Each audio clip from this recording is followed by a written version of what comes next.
We never went up 4.5% in 10 months, not that fast. And so here we are. So what is Powell doing? Well, he's given 5 speeches on the subject. I don't know why Wall Street doesn't listen, but he keeps trying.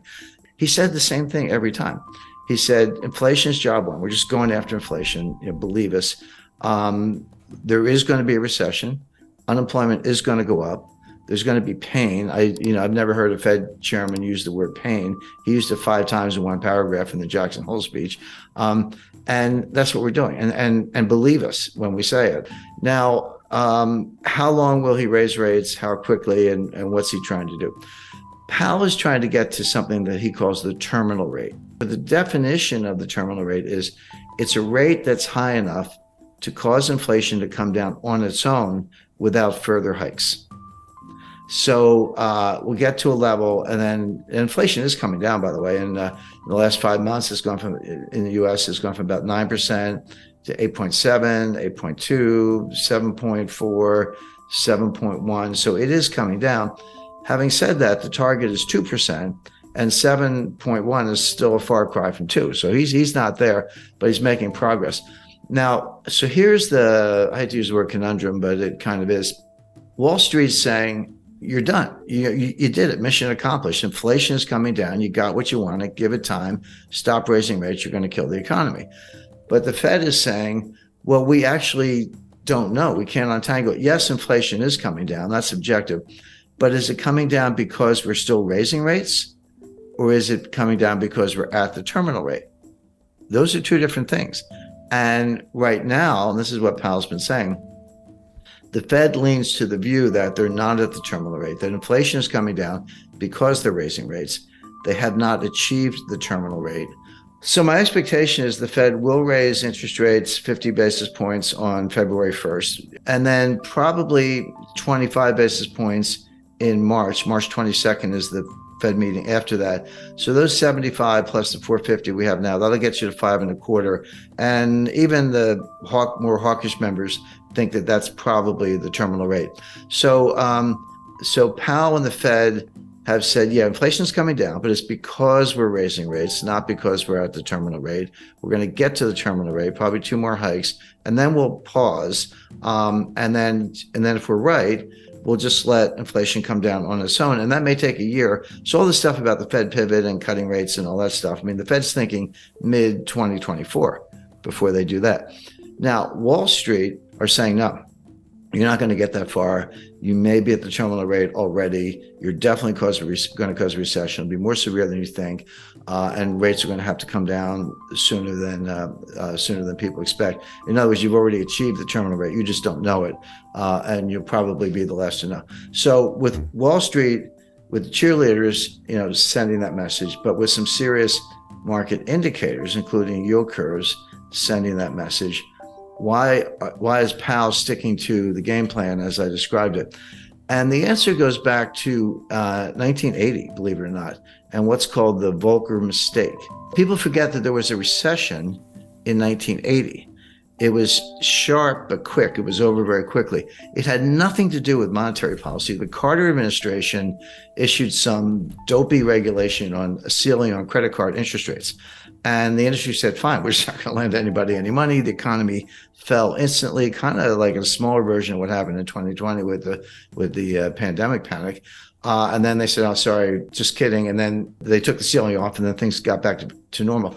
Now, this was a time when farmers around the country were driving front loaders and tractors to Washington, and they were circling the Fed building. And one guy drove his tractor up the steps of the Fed, and Volcker was being burned in effigy. That all happened. So it was a little bit of pressure. And of course, Congress was up in arms and the White House was up in arms. So Volcker, not quite panicked, but he cut interest rates 7 percentage points, not 0.7, 7 full percentage points to deal with the recession, which, number one, was unnecessary because the recession was caused by a policy blunder from the White House, which was quickly corrected. And number two, he had not won the fight against inflation. Well, after he cut rates and we came out of that very quick sort of snap recession, inflation got even worse. And that's when Volcker had to raise rates to 20%. And Volcker, in hindsight, and he said this in his last book just before he died, he said, we shouldn't have done that. We should have stuck to our inflation mission. So now Powell, remember, Powell's not an economist, he's a lawyer. So he kind of thinks like a lawyer. I can relate to that, looking at both sides. Powell does not want to be that guy.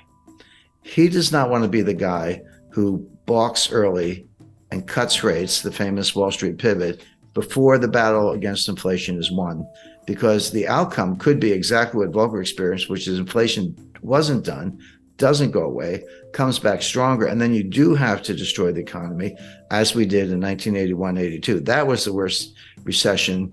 That was far worse than the little one in 1980. That was the worst since the Great Depression. We've managed to break that record several times since then, but at the time that was horrific. But Volcker and others have said that was a blunder. He never should have done it. So Powell does not want to give up the rate hikes too early because he does not want to repeat the Volcker mistake. He does not want to be that guy. And that's what's driving him, even as Wall Street screams, you're already there. So the question is, that's the lay of the land. There's the two competing sides. How does this play out? In my view, Powell probably is there. He probably is at something like a terminal rate. He probably doesn't have to raise interest rates anymore. He doesn't believe that himself. His models tell him otherwise because they're relying on the Phillips curve, which is junk science. I mean, the last time I looked at a Phillips curve, it was flat. At least where I went to school, curve was curved. This thing is flat. There is no correlation between unemployment and inflation. There just isn't. But the Fed thinks there is. So I always tell people, don't. If you want to forecast Fed policy and understand the Fed, don't think like a rational person. You have to think like the Fed. You have to get inside their heads or else you're going to get it wrong. So they're looking at unemployment, which is the lowest. The unemployment rate is the lowest since 1969. Well, if you believe in the Phillips curve, then that's a sure sign of inflation. As I say, even though it's coming down, it's still pretty high. So they think they have to keep fighting this fight. But here's what they're missing. Here's where it all falls down. Yeah, inflation as measured, CPI, PPI, personal consumption expenditure, core, non-core, year over year. There are like 20 different ways to measure it. It is coming down, but there are two sources of inflation. And it's going to sound obvious, but you got to separate them: the supply side and the demand side. They both result in price increases, but they have completely different dynamics. Supply side inflation is what we're seeing. It's what we saw in 1974 with the Arab oil embargo during the Arab-Israeli war when they cut us off from oil. And, you had to line up for gasoline. I lived through that. Bare shelves, and you couldn't get certain things. It wasn't that every supermarket shelf was bare the way it was in East Germany in the 1950s, but something was always missing. And that's still the case today. So, of course, prices went up and, people were trying to pay whatever they had to get what they needed. And energy prices were a big driver of that. So that feeds through as a form of inflation. The other kind of inflation is from the demand side. So the supply side is called a cost push. Costs go up and they push it onto the consumers. The other kind is from the demand side. It's called demand pull. And basically consumers have a change in mentality. They're worried about inflation. They would say, hey, I was thinking about buying a refrigerator. Gee, I better go buy it today because if I wait for 6 months, the price is going to go up. Or apply that to anything, a new dress, new suit of clothes, whatever. And so you're pulling demand forward and it's behavioral. And that will also drive prices up. But they're very different things. Now, cost push can morph into demand pull. That's what happened in the 70s. It started from the supply side. But by the late 70s, 80s, and Volcker, which we've just been talking about, it had tipped over into the demand side. That hasn't happened yet. We've had the supply side inflation, the cost push.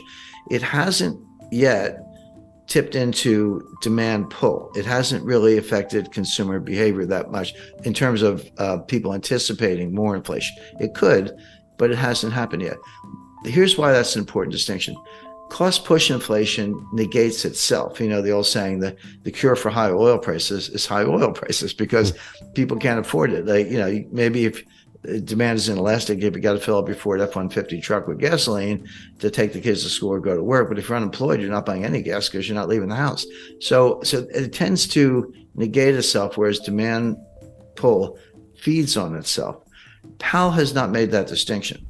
And if I'm right, I think I am right, and the evidence backs that up, this inflation will come down, not because the Fed is raising interest rates, but because higher prices destroy demand all on their own.